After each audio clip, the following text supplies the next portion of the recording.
This is Tyler Arrington. He's a student at Georgia Military College in Augusta. During his free time, Arrington likes to play World of Warcraft.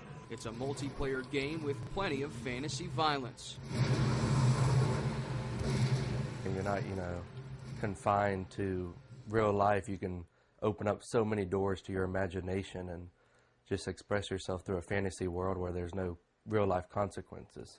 After the shootings in Colorado and Connecticut, many people are asking questions about violence in video games. One of those people is Brad Bushman, a psychology professor at Ohio State University.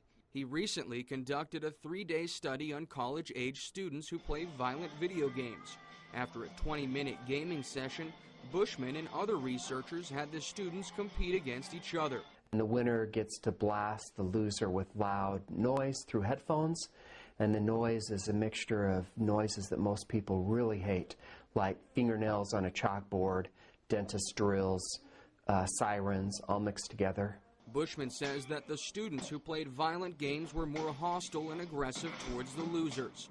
Other experimental studies have shown that a single session of playing a violent video game can cause short-term aggression. This new study is the first one to show long-term effects. On day 1, the violent game players were more aggressive than the non-violent game players. Day 2, the effect was even larger, and day 3, larger still. For Tyler Arrington, the study means nothing. He plays violent video games all the time, sometimes as much as 6 hours a day. There's millions of people that play video games that don't even think about committing these violent crimes. So the handful that do, which is what everybody likes to focus on, I really believe they're having, internal issues aside from video games.